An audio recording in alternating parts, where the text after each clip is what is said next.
This week we're looking at what God can do with little. You may think you've not got a lot to offer God, or you're disqualified in some ways, but hey, God can do a lot with little. Listen to these incredible verses of Scripture and see if you qualify to be used by God, all right? Because it gives a list of qualifications of the people that God uses. I hope you're ready for this, and I hope you're sitting down too. 1 Corinthians 1, 26 to 29. Brothers, think of what you were before you were called. Not many of you were wise by human standards. So this is who God chooses, those who are not wise. Not many were influential. Are you in that category?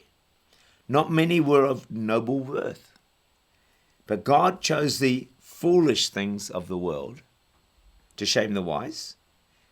He chose the weak things of the world to shame the strong.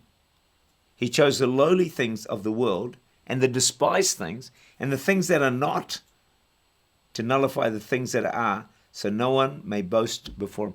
I think whoever you are, you qualify. I think you are in, because I certainly get in on that basis. Man, I fulfill quite a number of those qualities, so I think I'm one of the front runners.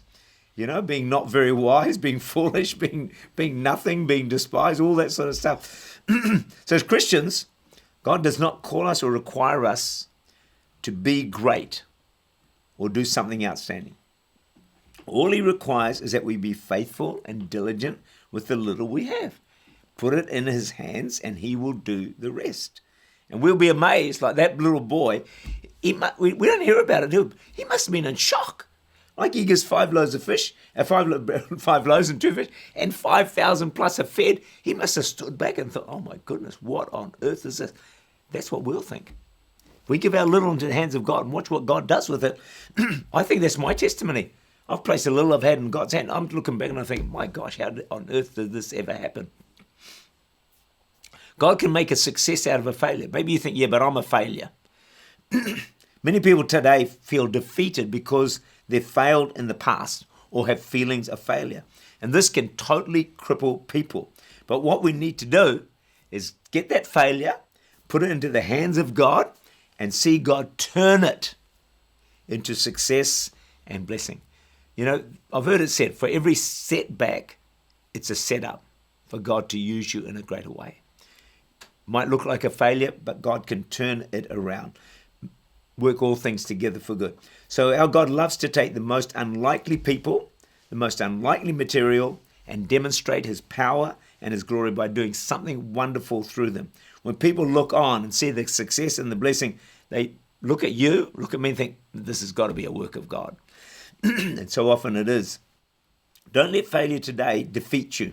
Place it into the hands of God.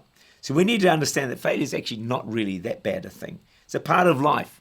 How did you learn to walk? By falling. How did you learn to ride a bike? By falling. How did you learn to drive a car? By crashing into lampposts. Like you did something, you know, you made mistakes. That's how you learn. And that's the way life is. So some people define faith as risk. It's like Peter. He took the risk of getting out of the boat and he was able to walk on water. See, true failure is only when we refuse to get up and try again. Most very successful people had a number of failures first. Moses failed, killed an Egyptian. Abraham failed, he lied. Jonah failed, he ran away from the call of God. David failed repeatedly.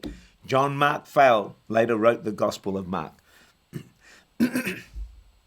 Paul failed in his early pursuit of God before his Damascus Road experience.